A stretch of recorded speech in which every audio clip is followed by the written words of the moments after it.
ગુજરાતના સુરતમાં ₹2800 કરોડનું હવાલા કૌભાંડ સામે આવ્યું છે, જેમાં ઈડીના દરોડામાં સમગ્ર કૌભાંડનો પર્દાફાશ થયો છે. તેમાં કોડીની જ્વેલરીના નામે કૌભાંડ થયું છે.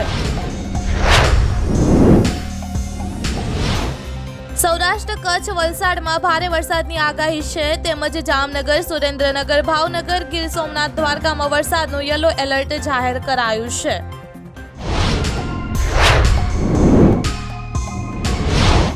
ડીસા સહિત બનાસકાંઠા જિલ્લામાં ટેકાના ભાવે બાજરી ખરીદીમાં મસ્ત મોટું કૌભાંડ ચાલી રહ્યું છે. ખેડૂતોના નામે વેપારીઓ માર્કેટ યાર્ડમાંથી તેમજ રાજસ્થાનથી મંગાવીને ટેકાના ભાવે બાજરી ભરાવી રહ્યા છે.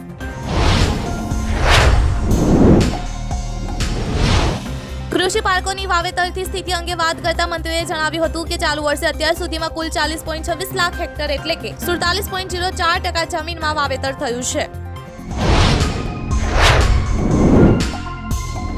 યુકેમાં તાજેતરમાં યોજાયેલી ચૂંટણીમાં લેબર પાર્ટીએ બમ્પર જીત હાંસલ કરી હતી. ત્યારે ભારતીય મૂળની બ્રિટિશ સાંસદ શિવાની રાજાએ સંસદમાં શ્રીમદ ભગવદ ગીતા હાથમાં રાખીને શપથ લીધા છે.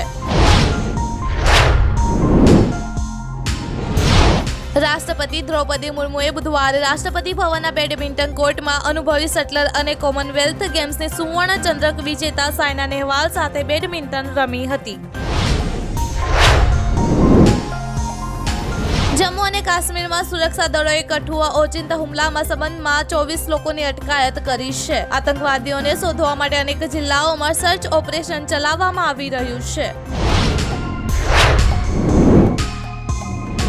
દર 2 વર્ષે હાથ ધરવામાં આવતા એશિયન અમેરિકન વોટર સર્વે મુજબ 2020ની ચૂંટણી અને 2024ની ચૂંટણીમાં જો બાઇડનને ટેકો આપતા ભારતીય અમેરિકન સમર્થકોમાં 19% ઘટાડો થયો છે. શેરબજારમાં આજે ઉછાળો જોવા મળ્યો છે. નિફ્ટીએ શરૂઆતની મિનિટોમાં 24,000ની મહત્વની સપાટી વટાવી દીધી છે. સેન્સેક્સ 80,170 પોઈન્ટના સ્તરે ટ્રેન્ડ કરી રહ્યો છે. દેશમાં ટેલિકોમ સાધનોનું ઉત્પાદન વેચાણ 3 વર્ષમાં ₹50,000 કરોડના સર્વોચ્ચ સ્તરને પાર કરી ગયું છે. ટેલિકોમ સેક્ટરમાં વેપાર ખાદ્ય 68,000 કરોડ રૂપિયાથી ઘટીને 4,000 કરોડ રૂપિયા થઈ ગઈ.